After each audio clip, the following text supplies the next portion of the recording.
सागर की रहली विधानसभा से कांग्रेस प्रत्याशी ज्योति पटेल ने एक बार फिर उन पर हुए हमले को लेकर गोपाल भार्गव पर निशाना साधा है। सागर पहुंची ज्योति पटेल ने पूरे घटनाक्रम पर पुलिस द्वारा उल्टा उन लोगों पर झूठा मामला दर्ज किए जाने पर पुलिस प्रशासन पर तो सवाल खड़े किए ही और गोपाल भार्गव को भी आड़े हाथों लिया। ज्योति पटेल का आरोप है कि निर्दोष लोगों को जबरन फंसा पुलिस गोपाल भार्गव के परिवार से शामिल घटनाक्रम में लोगों को बचाने का काम कर रही है। ज्योति पटेल का आरोप है कि घटनाक्रम का लाइव वीडियो सच्चाई उजागर कर रहा है, पर पुलिस सुनने को तैयार नहीं।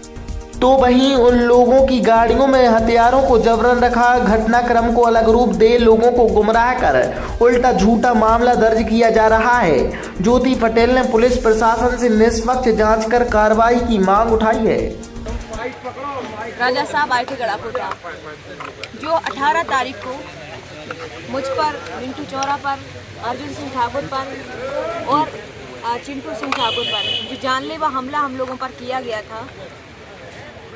और हम लोग रात के 2 बजे तक FIR करने के लिए पुलिस थाने में बैठे रहे। SP साहब भी थे, वहीं कलेक्टर साहब भी थे, परंतु हम लोगों की तरफ से FIR नहीं हो रही थी।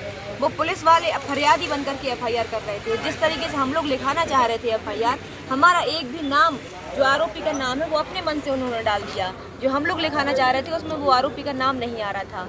और वो जो सारा मामला जो उस दिन हुआ, जो सारी घटना हुई, जानलेवा हमला हुआ, उसको एक छोटे से विवाद का रूप दे करके उसको निपटाना चाहते थे जो गड़ाकोटा पुलिस है। इसलिए राजा साहब, माननीय दिग्विजय सिंह जी पूर्व मुख्यमंत्री हमारे साथ आए। मैं उनका बहुत बहुत आभार व्यक्त करना चाहती हूँ। वो कल गड़ाकोटा आए, गड़ाकोटा में रात कार्यकर्ताओं से मिले और रात वहीं रुके और सुबह वो एडिशनल SP सिन्हा जी से मिले और उन्होंने हम सभी के बड़ी मुश्किल से वो एडिशनल SP मानने को तैयार नहीं थे। पर जब राजा साहब ने कहा कि फिर मैं, यदि आप लोग नहीं मानते तो मैं फिर इसको पॉलिटिकली रूप में करूँगा, पॉलिटिकल इसका वो करूँगा।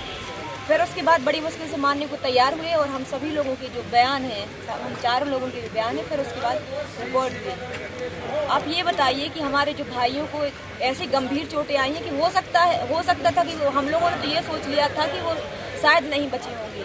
मेरा जो हमारे परिवार का भाई है रामोतार कुंडी, उसके साथ नीलेश राजपूत, अर्जुन सिंह ठाकुर का भतीजा, तो हम लोगों ने ये सोच लिया था कि शायद ही ये लोग बचेंगे और इसके बावजूद भी ये छोटा सा मामला बना करके निपटाना चाहते थे।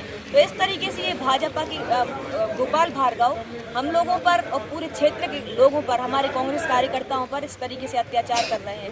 हमारी 6 गाड़ियाँ हम लोगों की पूरी क्षतिग्रस्त कर दी, पूरी तोड़ डाली। और इसके साथ हम लोगों की गाड़ियों में, आप ये बताइए कि हम लोगों के पास रिवॉल्वर होती तो हम लोग वहाँ पे क्यों बंद होते।